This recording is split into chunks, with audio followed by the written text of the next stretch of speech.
तो हम सभी जो है गोली लेंसों का अपवर्तन के बारे में आज हम लोग अध्ययन करेंगे।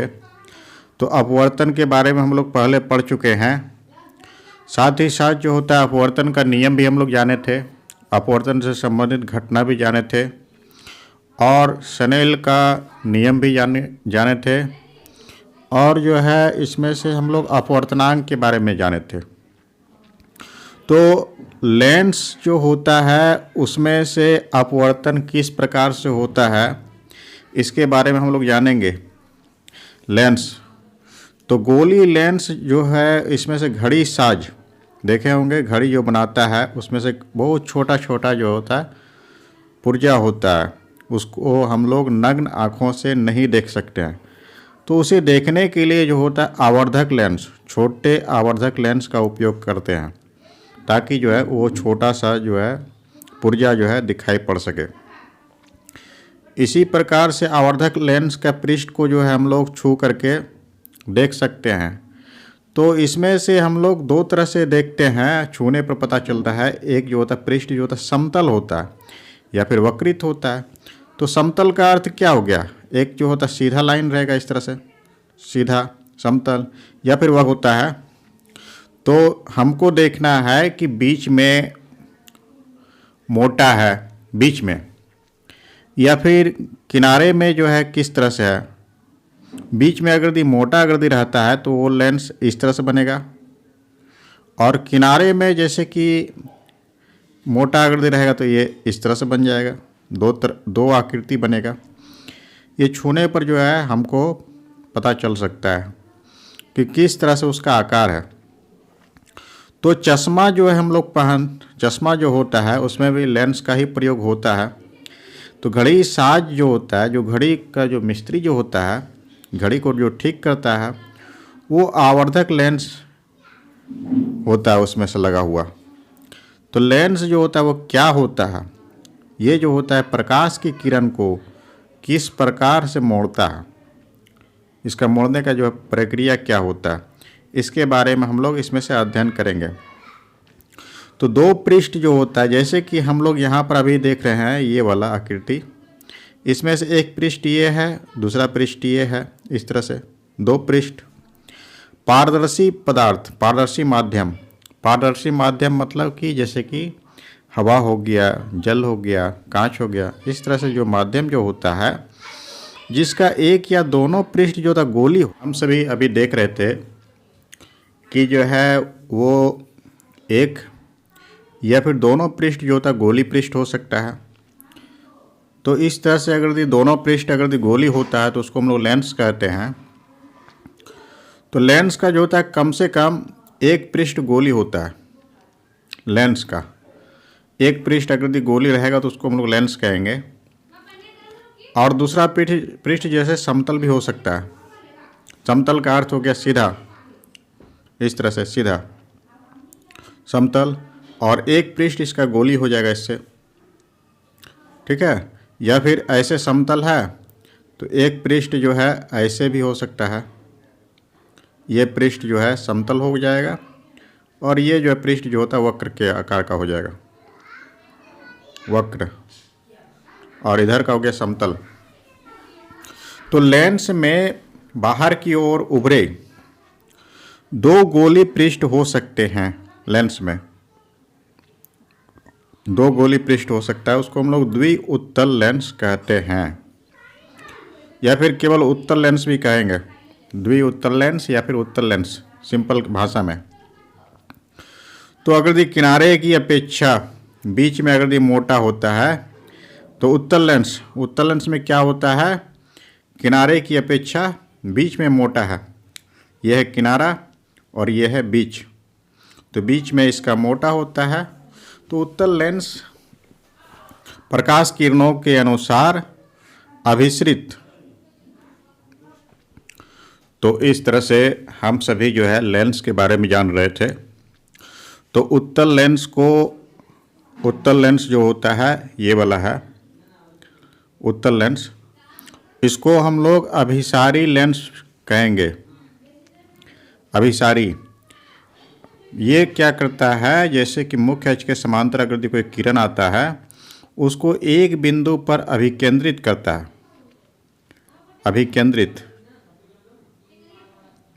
अभिकेंद्रित करता है, इसलिए हम लोग इसको अभिसारी लेंस कहते हैं। तो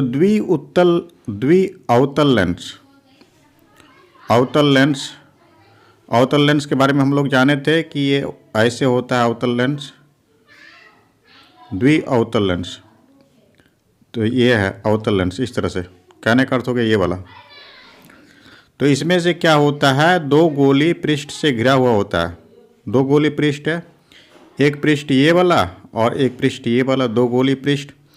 और किनारे जो होता है इसका मोटा होता है। यहाँ पर जैसे किनारा हम लोग देख रहे हैं ये, और ये वाला किनारा ये मोटा है इस तरह से। तो अनुसार से जो होता है ये अपसरित करता है। ये प्रकाश की किरण जैसे कि इधर से आ रहा है मुख्य अक्ष के समांतर, तो ये अपसरित हो गया। ये एक बिंदु पर अभिकेंद्रित नहीं होता है। कोई जैसे ये भी किरण आ रहा है तो ये अपसरित हो गया, इस तरह से होता है। तो इसको हम लोग अपसारी लेंस भी कहेंगे। अवतल लेंस को हम लोग अपसारी लेंस भी कहेंगे। तो द्विअवतल लेंस को हम लोग अवतल लेंस भी कह सकते हैं। सिंपल भाषा में अवतल लेंस कहेंगे। तो किसी लेंस में वो उत्तल हो या फिर अवतल हो, दो गोली पृष्ठ होते हैं। तो हम लोग जो है उधर देखे थे, उधर पढ़े थे, कम से कम एक पृष्ठ भी हो सकता है। लेकिन जो है उत्तल हो या फिर अवतल हो, इसमें से दो पृष्ठ होगा। तो ये प्रत्येक पृष्ठ जो होता है एक गोले का भाग होता है। इन गोलों के केंद्र को हम लोग वक्रता केंद्र कहेंगे। वक्रता केंद्र कहलाता है। इसको हम लोग C से डिनोट करते हैं। वक्रता केंद्र को C से डिनोट किया जाता है।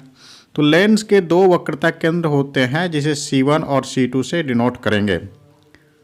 लेंस में वक्रता केंद्र की संख्या 2 होता है जिसे हम लोग C1 और C2 से निरूपित करते हैं। तो किसी लेंस के दोनों वक्रता केंद्र से गुजरने वाले जो एक काल्पनिक रेखा होता है उसे हम लोग मुख्य अक्ष कहेंगे, जो कि दोनों वक्रता केंद्र से होकर के गुजरेगा। कहने का अर्थ हो गया ये, मान लेते हैं एक उत्तल लेंस है, इस तरह से ये मुख्य अक्ष हो गया। यहाँ पर जो है F1 है और यहाँ पर जो है 2F1 है। उसी तरह से इधर जो है F2 है और 2F2 है, इस तरह से। तो इस पॉइंट को जो है 2F1 को हम लोग C1 भी लिखेंगे और इसको जो है C2 भी लिखेंगे। वक्रता केंद्र इसको कहेंगे। प्रकाशिक केंद्र जो होता है वो यहाँ पर जैसे कि लम्ब हम लोग डालेंगे तो ये जो बिंदु पर जो कटान बिंदु होता है O, उसको हम लोग प्रकाशिक केंद्र कहेंगे, जिसको O से निरूपित किया जाता है। तो इसमें से क्या होता है, प्रकाश किरण, प्रकाशिक केंद्र से गुजरने वाले प्रकाश किरण बिना विचलन के निर्गत होता है। यहाँ पर हम लोग देख सकते हैं इसमें से जो है इधर से जैसे किरण आएगा तो ये बिना विचलन का ही जो है निर्गत हो जाएगा, बिना मुड़े हुए। याद रखेंगे प्रकाशिक केंद्र से गुजरने वाले जो किरण जो होता है वो बिना विचलन का ही निर्गत होता है। तो गोली लेंस की वक्रता वृत्ताकार रूपरेखा, इसका व्यास जो होता है वो उसका द्वारक कहलाता है। गोली लेंस की वक्रता वृत्ताकार जो होता है रूपरेखा, प्रभावी व्यास जो होता है, व्यास हम लोग जानते हैं कोई भी वृत्त का जो होता है केंद्र से होकर के जो रेखा गुजरता है वही उसका द्वारक कहलाता है। तो इसमें से जो होता है जिनका द्वारक जो होता है वक्रता त्रिज्या से बहुत छोटा हो, वक्रता त्रिज्या हम लोग जान गए C1 और C2 से डिनोट करते हैं। तो द्वारक जो होता है, जो भी गोली लेंस होता है उसका जो है व्यास, उसको हम लोग द्वारक कहते हैं। द्वारक जो होना चाहिए वो वक्रता त्रिज्या से छोटा होना चाहिए, बहुत छोटा होना चाहिए द्वारक। तो दोनों वक्रता केंद्र जो है प्रकाशिक केंद्र से समान दूरी पर, दोनों वक्रता केंद्र प्रकाशिक केंद्र हम लोग जो है O से डिनोट करते हैं, से समान दूरी पर है। कहने का अर्थ हो गया C1 तथा C2 जो है O से समान दूरी पर होगा। दोनों वक्रता केंद्र प्रकाशीय केंद्र से समान दूरी पर होता है। तो छोटे लेंस के पतले लेंस, छोटे द्वारक का जो होता है, छोटे द्वारक का जो पतला लेंस, छोटे द्वारक के जो है लेंस, छोटे द्वारक के पतले लेंस कहलाते हैं। तो किसी लेंस पर समांतर किरणें आपतित होता है, समांतर किरणें अगर आपतित होता है किसी लेंस पर, तो वो क्या होता है, फोकस की ओर जो होता है मुड़ता है उत्तल लेंस में, और अवतल लेंस में ऐसा प्रतीत होता है क्योंकि वास्तविक कटान से वो नहीं मिलता है। आगे जो है एक प्रयोग करने के लिए कहा गया है, ये क्रियाकलाप है। तो इसमें से क्या होता है, जैसे कि कोई उत्तल लेंस है, उत्तल लेंस में क्या होता है, ये प्रकाश की किरण को, समांतर प्रकाश की किरण को एक बिंदु पर अभिसरित करता है या फिर अभिकेंद्रित करता है। तो सूर्य से जो किरण जो आता है उसको एक जो है उत्तल लेंस है। तो इसमें से ये हो गया आपका मुख्य अक्ष, यहाँ पर F1 है, F2 है, 2F1, यहाँ पर हो गया F2 और ये हो गया 2F2, इस तरह से है। यहाँ पर जो हो गया F1 है और ये 2F1, इस तरह से। यहाँ पर जैसे कि हम लोग खींचेंगे इस तरह से रेखा, तो इस बिंदु को O जो होता है उसको हम लोग प्रकाशीय केंद्र कहते हैं। तो कोई जैसे कि समांतर प्रकाश की किरण आता है तो क्या होता है, एक बिंदु पर अभिकेंद्रित होता है जिसको हम लोग फोकस कहते हैं। उसी तरह से दूसरा रेखा समांतर इस तरह से आता है तो वो F पर जो होता है अभिकेंद्रित होता है। तो ये जो होता है ये यहाँ पर जो होता है सूर्य का प्रतिबिंब बनाता है और ये प्रकाश की किरण को एक बिंदु पर अभिकेंद्रित कर देता है। तो अभिकेंद्रित करने से क्या होता है, ऊष्मा उत्पन्न होता है। यहाँ पर अगर हम लोग कोई कागज़ की टुकड़ा को रखते हैं तो वो उसको जला देता है। इसीलिए जो होता है सूर्य का जो इस तरह से हम लोग देखेंगे तो आँख को वो खराब कर सकता है। इसीलिए जो तीक्ष्ण चमकदार प्रतिबिंब प्राप्त होता है, इसे नहीं देखना है। तो यहाँ पर वही प्रयोग के बारे में बताया गया है। आगे इसमें से क्या है कि लेंस का जो था मुख्य अक्ष के समांतर प्रकाश किरणों पर देखना है। तो हम लोग देखें प्रकाश किरण जैसे समांतर आता है मुख्य अक्ष के समांतर, तो वो फोकस से होकर के गुजरता है। तो प्रकाश की ऐसी किरणों को किसी लेंस से गुजारते हैं तो क्या होता है, वो जो होता है मुख्य अक्ष पर फोकस से होकर गुजरेगा, किरणें आपतित होता है तो वो लेंस का मुख्य फोकस कहलाता है। मुख्य अक्ष पर जिस बिंदु पर अभिसरित होगा उसको हम लोग लेंस का मुख्य फोकस कहेंगे, या फिर जिस बिंदु पर अपसरित होता है, अपसरित का अर्थ हो गया अवतल लेंस में, ठीक है। समांतर प्रकाश की किरणें अवतल लेंस में मुख्य अक्ष के समांतर आपतित होता है। तो अपवर्तन के पश्चात मुख्य अक्ष के एक बिंदु पर अपसरित होती हुई प्रतीत होता है, क्योंकि ये वास्तविक नहीं होता है इसीलिए प्रतीत होता है, तो उसको हम लोग अवतल लेंस का मुख्य फोकस कहेंगे। आगे इसमें से देखना है, यदि आप किसी लेंस के विपरीत पृष्ठ से समांतर किरणों को गुजरने दें, विपरीत पृष्ठ से, तो आपको पहले से विपरीत दिशा में दूसरा फोकस प्राप्त होगा। पहले से विपरीत दिशा में दूसरा फोकस प्राप्त होगा। तो मुख्य फोकस को निरूपित करने के लिए प्रायः जो होता है F का प्रयोग किया जाता है। मुख्य फोकस मतलब कि जहाँ पर जो है वास्तविक कटान या फिर प्रतीत होता है। तो किसी लेंस का दो मुख्य फोकस होता है जिसे हम लोग F1 और F2 से डिनोट करते हैं, प्रतीत दर्शाते हैं। किसी लेंस का मुख्य फोकस की प्रकाशिक केंद्र से दूरी जो होता है मुख्य फोकस का, उसको हम लोग फोकस दूरी कहते हैं। प्रकाशिक केंद्र को O से दर्शाते हैं। इसे जो है F से भी दर्शाया जाता है फोकस दूरी को। तो उत्तल लेंस की फोकस दूरी किस प्रकार से ज्ञात कर सकते हैं? आगे जो है लेंस में प्रतिबिंब किस प्रकार से बनता है उसको हम लोग जानना है। प्रतिबिंब के बारे में इसमें से देखेंगे। तो लेंस का प्रतिबिंब का बनना जो होता है, प्रतिबिंब कैसे बनता है, तो लेंस प्रकाश के अपवर्तन द्वारा प्रतिबिंब किस प्रकार से बनाता है। तो उत्तल लेंस लेना है, उसमें से जो है F1, F2 और ये सब चीज़ को दर्शाना है।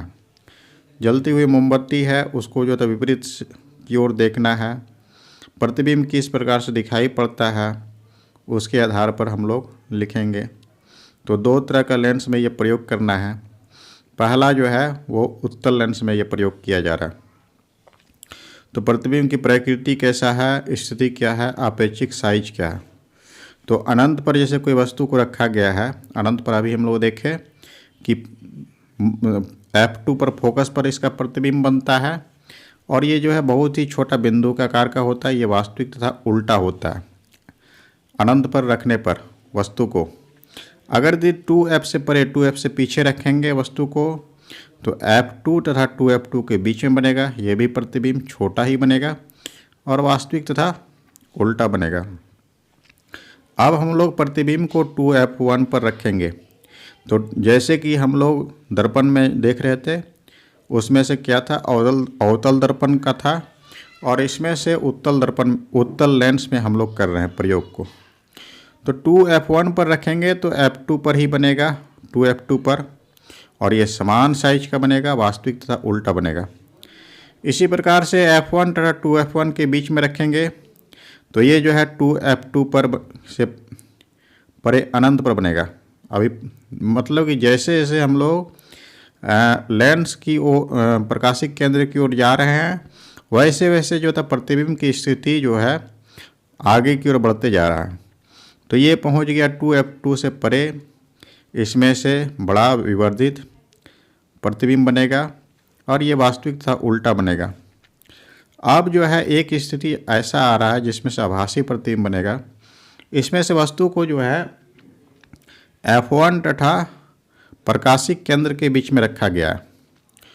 तो जिस ओर लेंस रहेगा, जिस ओर बीम रहेगा उसी ओर प्रतिबिंब भी बनेगा और ये बड़ा प्रतिबिंब बनेगा और ये आभासी तथा सीधा प्रतिबिंब बनेगा। तो इसमें से जो है एक ही स्थिति ऐसा है जिसमें से वास्तविक और उल्टा तथा बड़ा प्रतिबिंब बनेगा, वो है F1 तथा 2F1 के बीच में वस्तु को रखना है। तो इस स्थिति में इसका वास्तविक, उल्टा और सीधा प्रतिबिंब बनेगा। आगे जो है अवतल लेंस में हम लोग इसी प्रकार से प्रयोग करेंगे। अवतल लेंस को रखना है, जलती हुई मोमबत्ती को रखेंगे, मतलब कि वस्तु रखें, दूसरे ओर जो से देखना है, पर्दा भी रखना है, उसके देखना है कि प्रतिबिंब बनता है कि नहीं, और दूसरे ओर से देखेंगे कि वस्तु का प्रतिबिंब किस प्रकार से है। तो अवतल दर्पण में प्रतिबिंब जो है किस प्रकार से है उसको हम लोग देख रहे हैं। अनंत पर आकृति रखते हैं हम लोग वस्तु को तो ये फोकस F1 पर बनेगा। ये जो प्रतिबिंब जो होता है अत्यंत छोटा और बिंदु के आकार का बनेगा और ये आभासी तथा सीधा प्रतिबिंब होगा। इसी प्रकार से अनंत और लेंस के प्रकाशिक केंद्र O पर रखेंगे तो फोकस F1 तथा प्रकाशिक केंद्र O के बीच बनेगा और ये आभासी तथा सीधा बनेगा।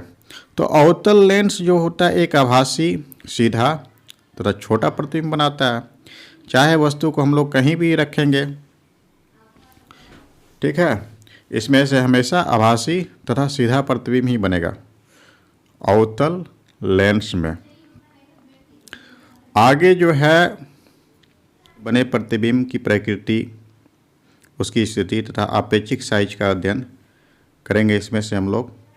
तो इसमें से जो है जैसे कि कोई भी लेंस रहेगा उसमें से मुख्य अक्ष के समांतर कोई किरण अगर आता है तो अपवर्तन के बाद जिस बिंदु पर मुख्य अक्ष पर प्रतिच्छेद करता है उसको हम लोग फोकस कहते हैं, मतलब फोकस से होकर गुजरेगा। उत्तल लेंस में अपवर्तन के पश्चात जो होता है लेंस के दूसरी ओर मुख्य फोकस से होकर गुजरता है। इसी प्रकार से अवतल लेंस में भी ऐसा प्रतीत होता है, जैसे कि मुख्य अक्ष के समांतर कोई आपतित किरण है तो परावर्तन के पश्चात जो है वो मुख्य अक्ष के फोकस से होकर के गुजरता हुआ प्रतीत होता है या फिर अपसरित होता हुआ प्रतीत होता है। इसके बारे में हम लोग पहले भी देखे थे। आगे जो है इसमें से तो मुख्य फोकस से अगर यदि कोई किरण गुजरता है तो अपवर्तन के पश्चात जो है वो मुख्य अक्ष के समांतर जाएगा। तो मुख्य फोकस से गुजरने वाले प्रकाश किरण उत्तल लेंस में अपवर्तन के पश्चात जो है मुख्य अक्ष के समांतर निर्गत होता है। जैसे यह मुख्य अक्ष के समांतर निर्गत हो रहा है इस तरह से, उसी तरह से इसमें से जो है कोई किरण आ रहा है इस तरह से, ये लग रहा है कि फोकस से होकर के आता हुआ प्रतीत हो रहा है ऐसा। अवतल लेंस में क्या है, मुख्य फोकस पर मिलती हुई प्रतीत होता है कोई किरण, तो अपवर्तन के पश्चात जो है मुख्य अक्ष के समांतर निर्गत होगा। यही मुख्य अक्ष के समांतर निर्गत हो रहा है अवतल लेंस में। ये तो दूसरा गुण हो गया हम लोग देखे। अगला जो है प्रकाशिक केंद्र से होकर गुजरता हुआ किरण जो रहेगा, तो प्रकाशिक केंद्र से होकर के वो बिना विचलन के ही निर्गत होगा। जैसे कि अभी हम लोग पढ़ रहे थे, इसमें किसी भी तरह का विचलन नहीं होता है, ये सीधा निकल जाता है आपतित किरण, और यह है अपवर्तित किरण। ये था उत्तल लेंस में। उत्तल लेंस में इसी तरह से सेम बात अवतल लेंस में भी होता है। अवतल लेंस में क्या होता है कि इस तरह से अगर प्रकाशिक केंद्र से होकर के कोई किरण आपतित होता है तो अपवर्तन जो होता है बिना किसी भी प्रकार के विचलन का ही ये निर्गत हो जाता है। आगे इसमें से हम लोग देख रहे हैं कि प्रतिबिंब किस तरह से बनता है। हालांकि हम लोग उधर पढ़ चुके हैं प्रतिबिंब का स्थिति किस तरह से होता है, उसका प्रकृति किस तरह से होता है। तो प्रतिबिंब बनने का किरण आरेख जो है यहाँ पर खींचा जा रहा है। तो हम लोग अभी पढ़े थे कि जैसे मुख्य अक्ष के समांतर कोई भी किरण आपतित होता है तो उसका अपवर्तन जो है मुख्य अक्ष के फोकस से होकर के होता है। तो वही बात है सेम इसमें से ये समांतर किरण आपतित हो रहा है, इसका अपवर्तन फोकस से होकर के हो रहा है। इसका जैसे कि ये जो है वास्तविक कटान होता है, वास्तविक तथा उल्टा प्रतिबिंब बन रहा है इसमें से। तो उसी प्रकार से दूसरा जो है इसमें से हम लोग ये वाला लिए हैं, वस्तु को जो है 2f1 से परे रखते हैं। कहने का अर्थ हो गया वक्रता त्रिज्या से परे रखना है। तो यहाँ पर जो है प्रतिबिंब जो बनता है वो f1 f2 तथा 2f2 के बीच में बनेगा प्रतिबिंब। तो एक किरण जो है वो मुख्य अक्ष के समांतर जाएगा इस तरह से, तो ये फोकस से होकर गुजरेगा। ये हम लोग जाने अभी गुण इसका पढ़ रहे थे। और जो किरण प्रकाशिक केंद्र से होकर के आपतित होता है तो बिना विचलन का ही निर्गत होता है। तो वही जो है बिना विचलन का ही निर्गत हो रहा है। और दोनों वास्तविक कटान के बाद जो है प्रतिबिंब जो है a', b' पर बना रहा है। यह जो प्रतिबिंब जो है ये वस्तु से छोटा होगा और जिस ओर हम लोग बिंब को रखते हैं तो उसके दूसरे ओर जो है इसका प्रतिबिंब बनेगा। तो यहाँ से फोकस को दिखा रहा है, ये फोकस है। ये जो है u जो है इसको हम लोग वस्तु की दूरी भी कहेंगे और v जो है वो प्रतिबिंब की दूरी कहलाएगा। तो अब जो है हम लोग क्या करते हैं, वस्तु को धीरे धीरे प्रकाशिक केंद्र की ओर बढ़ाते जाते हैं। तो प्रतिबिंब क्या होता है, प्रकाशिक केंद्र से धीरे धीरे दूर हटते जाता है इस तरह से। तो अभी जो है हम लोग रखे थे 2f1 से परे वस्तु को रखे थे बीम को। अब क्या करेंगे, वस्तु को हम लोग 2f1 पर रखेंगे। तो 2f1 पर रखेंगे तो देख एक किरण जो है वो मुख्य अक्ष के समांतर जाता है। तो इसका जो है अपवर्तन के बाद जो है ये F2 से होकर के गुजरेगा इस तरह से, और एक किरण जो है प्रकाशिक केंद्र से ही आपतित हो रहा है, उसका वो जो बिना विचलन का ही निर्गत हो जाता है। इसका जो प्रतिबिंब जो है A' B' पर बन रहा है।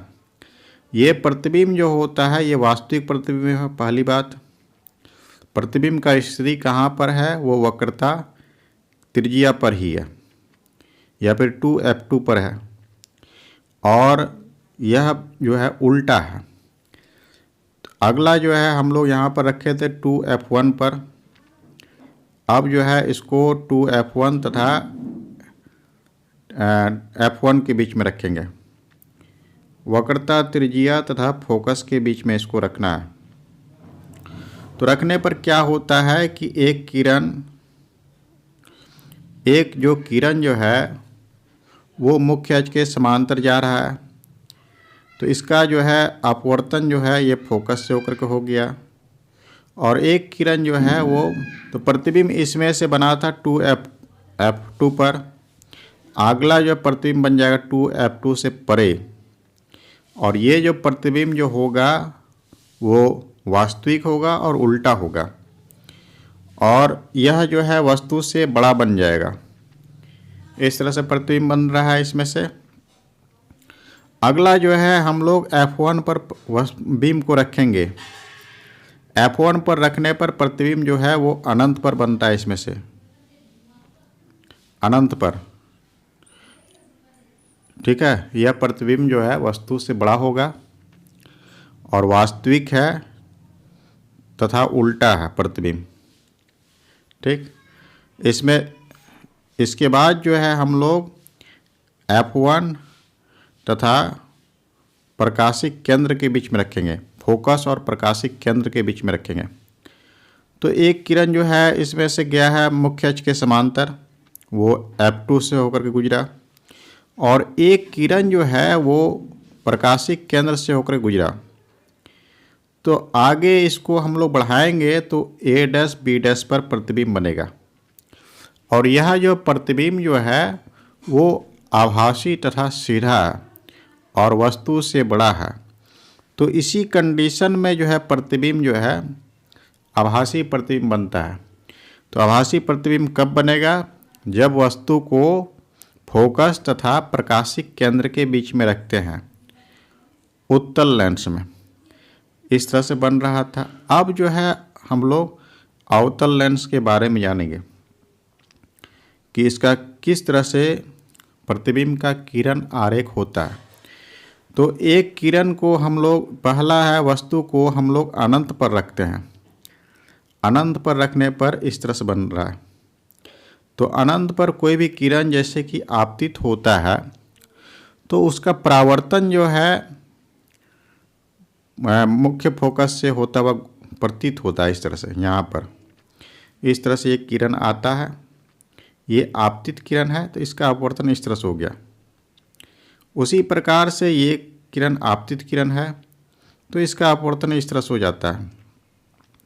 इसको जब हम लोग पीछे की ओर बढ़ाते हैं तो F पर जो है प्रतीत होता है। इसी तरह से अगला जो है हम लोग वस्तु को 2F1 और F1 के बीच में रखेंगे। कहने का अर्थ हो गया वक्रता त्रिज्या और फोकस के बीच में हम लोग रखेंगे वस्तु को। तो एक किरण जो है वो मुख्य अक्ष के समांतर जाता है, तो इसका परावर्तन फोकस से होकर के होता है। इस तरह से पीछे को बढ़ाएंगे तो फोकस से होकर के होगा, और एक किरण जैसे प्रकाशिक केंद्र से होकर के जाएगा तो वो बिना विचलन का ही निर्गत हो जाएगा, और प्रतिबिंब वस्तु का जो प्रतिबिंब जो बनेगा वो यहाँ पर बनेगा, और ये प्रतिबिंब जो है वस्तु से छोटा है। और ये कैसा है, आभासी तथा सीधा। इसमें से दोनों प्रतिबिंब जो है वो आभासी तथा सीधा बन रहा है, आभासी सीधा, और वस्तु से छोटा ही बनता है इसमें से अवतल लेंस में। अब जो है चिन्ह परिपाटी के बारे में जानना है। तो चिन्ह परिपाटी जैसे कि हम लोग जिस तरह से पढ़े थे, जैसे कि हम लोग देख चुके हैं, जिस तरह से चिन्ह परिपाटी होता था उसी तरह से इसमें भी लगाना है। तो उसमें से हम लोग ध्रुव से लेते थे, दूरी को नापते थे। ध्रुव से जो होता है दाएं ओर जो होता था वो ऋणात्मक हो जाता था, और ध्रुव से जो बाएं ओर होता था वो धनात्मक होता था। इसी प्रकार से प्रकाशिक केंद्र से हम लोग लेंगे इसमें से, ये जैसे कि ये कोई उत्तल लेंस है, प्रकाशिक केंद्र इसका ये होता है, ठीक है। तो इस ओर जो दूरी होगा वो ऋणात्मक हो जाएगा, और इसके इस ओर जो दूरी होगा वो धनात्मक होगा। उसी प्रकार से जैसे कि ऊंचाई जो होता है ऊपर की ओर जो होगा वो धनात्मक लेंगे, और नीचे की ओर जो होगा वो ऋणात्मक लेंगे हम लोग। तो उत्तल लेंस जो होता है, जैसे ये वाला लेंस, इसका फोकस दूरी इस ओर होता है, तो ये फोकस दूरी जो है धनात्मक हो जाएगा, जबकि अवतल लेंस का फोकस दूरी जो होता है वो ऋणात्मक हो जाएगा। तो इसमें से यू भी एफ जो है, यू से जो होता है वस्तु की दूरी होता है, और भी से जो होता है प्रतिबिंब की दूरी होता है, एफ से फोकस दूरी होता है, और बीम की ऊंचाई को एच से दर्शाते हैं, और प्रतिबिंब की ऊंचाई को हम लोग एच डैश से दर्शाते हैं, इस तरह से। तो लेंस का सूत्र और आवर्धन को हम लोग इसमें से जानेंगे। तो लेंस का सूत्र जो होता है वो 1/v माइनस 1/u बराबर 1/f होता है। u से जो होता है प्रतिबिंब की दूरी हो गया, बीम की दूरी, और v से जो होता है प्रतिबिंब की दूरी, और f से फोकस दूरी होता है। तो इसके बीच में संबंध जो निकलता है 1/v माइनस 1/u बराबर 1/f होता है। तो ये जो होता है सभी लेंस जो होता है सूत्र जो होता है व्यापक होता है, किसी भी लेंस के लिए मान्य है। तो इसका जो है हम लोग जैसे कि न्यूमेरिकल बनाएंगे तो उसमें से प्रयोग करेंगे। आगे आवर्धन के बारे में जानना है। तो आवर्धन जो होता है जैसे कि दर्पण में हम लोग जान रहे थे, उसी तरह से लेंस में भी होता है। तो प्रतिबिंब की ऊंचाई तथा वस्तु की बीम की ऊंचाई का अनुपात जो होता है उसको हम लोग आवर्धन कहेंगे। आवर्धन को m से डिनोट किया जाता है। तो बीम की ऊंचाई को h से दर्शाते हैं तथा प्रतिबिंब की ऊंचाई h डैश से दर्शाया जाता है। तो इस तरह से आवर्धन जो होता है प्रतिबिंब की ऊंचाई बाय वस्तु की ऊंचाई होता है। तो लेंस द्वारा उत्पन्न आवर्धन बीम की दूरी u और प्रतिबिंब की दूरी v से भी हम लोग दर्शाते हैं, v/u होता है। तो दर्पण में भी इसी तरह से था, v/u था, लेकिन उसमें से ऋणात्मक था और इसमें से धनात्मक लेते हैं v/u। आगे जो है हम लोग जानेंगे लेंस की क्षमता के बारे में। लेंस की क्षमता, लेंस का क्षमता क्या होता है?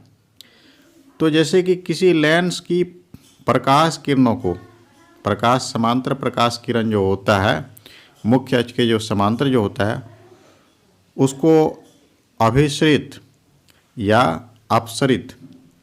तो अभिसरित का अर्थ हो गया कि उसको एक बिंदु पर केंद्रित करना, और अपसरित का अर्थ हो गया उसको फैलाना। इसकी क्षमता को हम क्षमता जो है वो फोकस दूरी पर निर्भर करता है, फोकस दूरी। तो कम फोकस दूरी का उत्तल लेंस रहेगा तो वो क्या करेगा, प्रकाश किरण को बड़े कोण से मोड़ करके उन्हें प्रकाशिक केंद्र के निकट फोकसित कर देता है। कहने का अर्थ हो गया इसका क्षमता जो है वो ज़्यादा होगा कम फोकस दूरी वाले उत्तल लेंस का। उसी प्रकार से कम फोकस दूरी का अवतल लेंस जो होता है अधिक फोकस दूरी के लेंस की अपेक्षा प्रकाश किरणों को अधिक अभिसरित करता है, अपसरित करता है। कहने का अर्थ है कि वो अधिक फैलाएगा। तो किसी लेंस द्वारा प्रकाश किरणों को अभिसरण या अपसरण करने की क्षमता जो होता है, की मात्रा जो होता है उसकी क्षमता के रूप में व्यक्त करते हैं। तो P बराबर जो होता है 1/f होता है। तो लेंस की क्षमता जो है उसका मात्रक जो होता है वो डायोप्टर होता है। इसे हम लोग D से डिनोट करेंगे। फोकस दूरी को हम लोग मीटर में लेंगे। तो किसी लेंस की क्षमता एक डायोप्टर का अर्थ हो गया उस लेंस का फोकस दूरी 1 मीटर है। तो उत्तल लेंस की फोकस दूरी जो है वो धनात्मक होता है, इसीलिए लेंस की क्षमता भी धनात्मक हो जाएगा। और अवतल लेंस की क्षमता जो है ऋणात्मक होता है, इसीलिए इसका फोकस दूरी, क्योंकि इसका फोकस दूरी वो ऋणात्मक होता है। आगे इसमें से चश्मा बनाने के लिए जो है संशोधित लेंस जो होता है उसकी क्षमता से हम लोग उल्लेख करते हैं। किसी लेंस की क्षमता जैसे कि +2D दिया हुआ है, इसका मतलब है ये है कि प्लस है धनात्मक है, तो वो जो लेंस जो होगा वो उत्तल लेंस होगा और इसका फोकस दूरी जो है ये होगा 0.5 मीटर। इसी प्रकार से अगला जो है यहाँ पर क्षमता, लेंस का क्षमता जो है ऋणात्मक में दिया हुआ है। तो ऋणात्मक का अर्थ हो गया कि वो जो लेंस जो होगा वो अवतल लेंस होगा और इसका फोकस दूरी इस तरह से निकलता है। तो इसी तरह से जैसे कि कुछ लेंस का जो है क्षमता दिया हुआ है, कई प्रकाशिक यंत्र है कोई, उसमें से बहुत सारा लेंस लगा हुआ है। प्रतिबिंब को अधिक जो है आवर्धित, मतलब अधिक बड़ा देखने के लिए या फिर स्पष्ट रूप से देखने के लिए प्रयोग किया जाता है। तो संपर्क में रखे लेंस की कुल क्षमता, उसको P से हम लोग डिनोट करेंगे और सारे जो है क्षमता को हम लोग जोड़ेंगे बीजगणितीय योग, P1 P2 P3, इस तरह से जितने भी लेंस का क्षमता है तो कुल क्षमता हमको P प्राप्त होगा, P। तो चश्मा बनाने वाले जो है लेंसों की फोकस दूरी के स्थान पर क्षमता का प्रयोग करना अधिक सुविधाजनक है। तो आँख टेस्ट करते समय जो है इस तरह से लेंस का फ्रेम में लगा करके उसको देखा जाता है और बीजगणितीय योग के द्वारा हम लोग प्राप्त करते हैं उस लेंस का क्षमता। तो इसको जोड़ करके भी दोनों को निकाला जा सकता है इस तरह से। तो कई लेंस जो होता है एक दूसरे के संपर्क में, इसी तरह से जैसे कि लेंस का प्रयोग जो होता है वो कैमरा का लेंस हो गया, सूक्ष्मदर्शी तथा दूरदर्शी लेंसों के डिजाइन में भी किया जाता है। आगे इसमें से ये चैप्टर कंप्लीट है, तो कुछ जो है सारांश हम लोग देखेंगे। तो प्रकाश जो है एक सरल रेखा में गमन करता है, ये हम लोग देखे थे, प्रयोग भी किए थे। प्रकाश का अपवर्तन में भी हम लोग देखे थे। तो दर्पण तथा लेंस वस्तुओं का प्रतिबिंब बनाते हैं। तो बीम की स्थिति के अनुसार प्रतिबिंब जो है वास्तविक तथा आभासी होता है, मतलब कि जिस पोजीशन में हम लोग रखते हैं उसके आधार पर आभासी होता है या फिर वास्तविक होता है दर्पण और लेंस में, जैसा कि हम लोग अभी प्रयोग करके देखे थे। आगे जो है तो सभी प्रकार का परावर्ती पृष्ठ परावर्तन के नियमों का पालन करते हैं। अपवर्ती पृष्ठ, अपवर्ती जो होता है वो अपवर्तन के नियम का पालन करते हैं। हम लोग ये परावर्तन और अपवर्तन का नियम पढ़े थे। गोलीय दर्पण तथा लेंस जो होता है नई कार्तीय चिन्ह परिपाटी से हम लोग निर्धारित करते हैं कि धनात्मक होगा कि ऋणात्मक होगा। दर्पण सूत्र हम लोग जानते हैं 1/v + 1/u = 1/f होता है। u जो होता है प्रतिबिंब की बिंब की दूरी है, v जो है प्रतिबिंब की दूरी है और गोली दर्पण की फोकस को f से दर्शाते हैं। फोकस दूरी जो होता है वो वक्रता त्रिज्या का आधा होता है। हम लोग हल भी किए थे इसमें से न्यूमेरिकल वगैरह। आगे जो है गोली दर्पण द्वारा उत्पन्न आवर्धन दर्पण का है। प्रतिबिंब की ऊंचाई तथा वस्तु की ऊंचाई का अनुपात होता है, ठीक है, गोली दर्पण में। लेंस में भी इसी तरह से होता है। आगे जो है अपवर्तन के बारे में है। सघन माध्यम और विरल माध्यम के बारे में हम लोग देखे थे। सघन माध्यम से प्रकाश की किरण विरल माध्यम में तिरछी गमन करता है तो अभिलंब से परे झुक जाता है या फिर अभिलंब से दूर हट जाता है, कहने का अर्थ ये हो गया। अगर विरल माध्यम से सघन माध्यम में जाएगा तो अभिलंब की ओर झुक जाता है। निर्वात में प्रकाश की चाल जो है 3 × 10⁸ मीटर/सेकंड होता है, जो कि अत्यधिक चाल से गमन करता है। विभिन्न माध्यम में प्रकाश की चाल भिन्न भिन्न होता है, ये भी हम लोग देखे थे। पारदर्शी माध्यम का अपवर्तनांक, ठीक है, अपवर्तनांक जो होता है निर्वात में प्रकाश की चाल बाय माध्यम में प्रकाश की चाल होता है इसको। आगे जो है आयताकार कांच का स्लैब में जो होता है अपवर्तन वायु कांच अंतरापृष्ठ हो गया। कहने का अर्थ हो गया प्रकाश का किरण जो है वायु से कांच में प्रवेश कर रहा है या फिर कांच से वायु में प्रवेश कर रहा है। तो दोनों में होता है इस तरह से अपवर्तन प्रकाश का। तो निर्गत किरण जो होता है आपतित किरण का समांतर होता है, ये याद रखना है। निर्गत किरण जो होता है वो आपतित किरण का समांतर होता है। लेंस सूत्र हम लोग पढ़ चुके हैं। लेंस सूत्र 1/v + 1/u बराबर 1/f। u जो है बीम की दूरी है और v जो प्रतिबिंब की दूरी है और गोली दर्पण का फोकस जो होता है f से डिनोट किया जाता है। किसी लेंस की क्षमता जो है फोकस दूरी का व्युत्क्रम होता है। इसका जो मात्रक जो होता है वो डायप्टर होता है, ऐसा ही मात्रक।